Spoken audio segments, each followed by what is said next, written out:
He was born the day after Christmas, 81 years ago. He has lived 49 of those years here in Fayetteville, first as the Arkansas head football coach, and the last 33 as athletic director. But before he became a college legend, Frank Broyles was a superstar on the high school field. I loved athletics. I started playing, Tim, when I was 6 at all 3 sports. I played 3 sports through high school. I played 3 sports through college. When football season's over, I went out for basketball immediately. We start with early stage and pregame planning, and I got a quote by me, every game was important. Nowadays, you'll find Frank Broyles talking as much about the awareness and treatment of Alzheimer's patients as he does about the success of his Razorbacks program. It's a passion that I want to have, is to help the people of Arkansas be better caregivers. It's a cause that is close to his heart. His wife Barbara was diagnosed with Alzheimer's in 2001 and died 3 years later. We said she was an angel on earth, and she really was.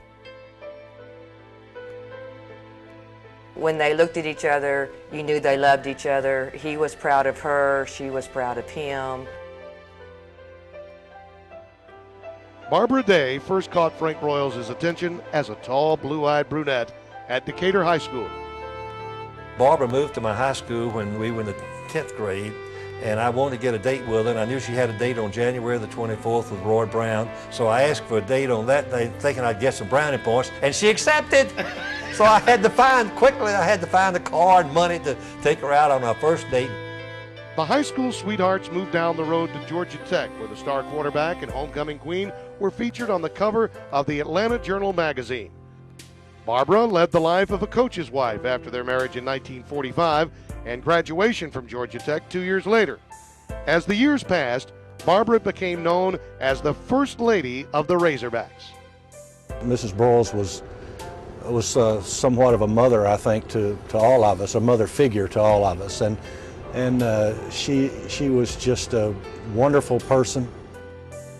4 sons, 2 daughters, and 19 grandchildren later, Barbara was very active, not only with her family, but also volunteering her time at the college and in the community. But in 1995, the family noticed a change in her behavior. Your first glimpse of the illness was what?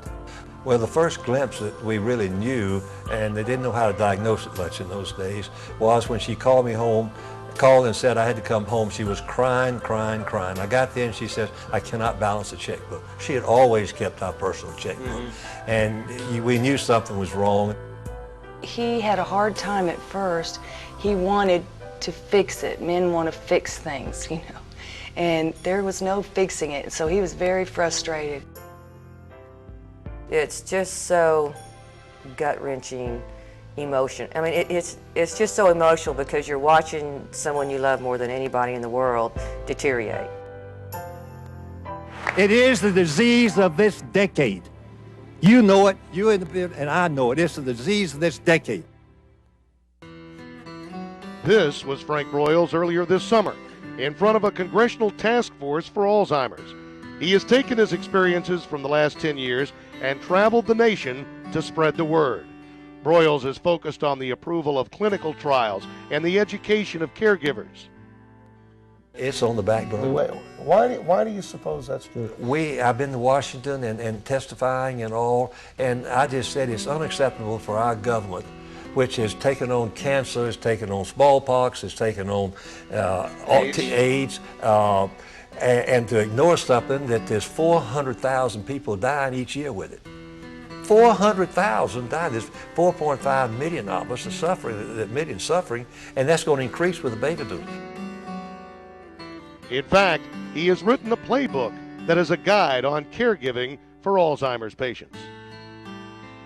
As he always does with everything, he turned the negative into a positive, and I mean, not to coin football, but baseball terms, he definitely hit a home run with this one. It's another part of the Frank Broyles legacy, one that started on the football field in Decatur, Georgia so many years ago, but continues shining across the nation, well into his 8th decade.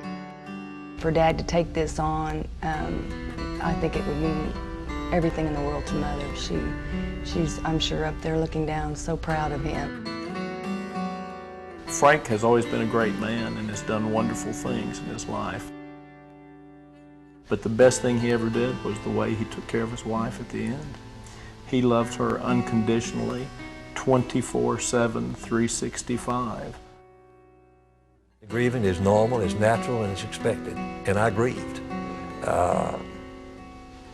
Driving to work, I'd start thinking about it, I'd cry.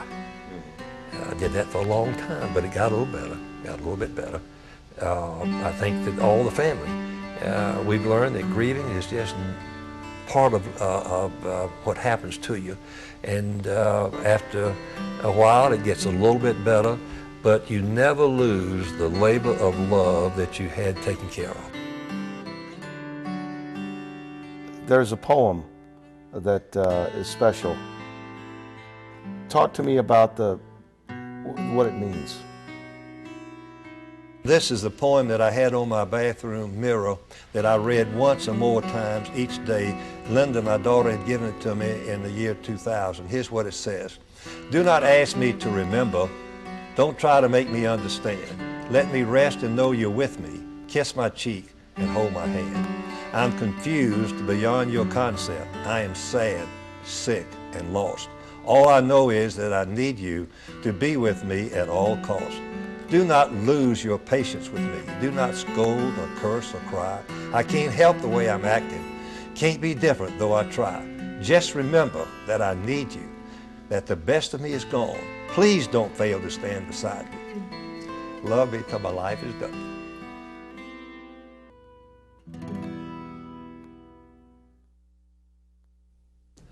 Barbara's life was a living testimony to a person's faith in God. She was an unconditional giver for both of her times and her possessions, and she certainly loved working with the young girls at Phi Mu. Barbara had a message for the young girls.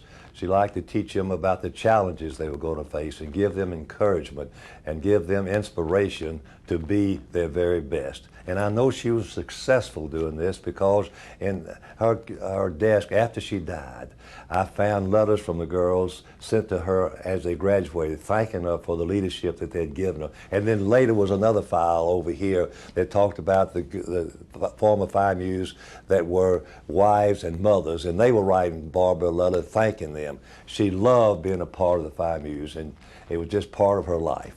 As chapter advisor, Barbara was a mentor to these Phi Mu girls and loved them like daughters. For Phi Mu sisters to help spread information about Alzheimer's throughout the country gives a national exposure unavailable to the Caregiver Playbook other than through the National Alzheimer's Association. Phi Mu is providing a special tie to Barbara that pays tribute to her by helping others, something she spent her life doing. Thank you for honoring her in this way.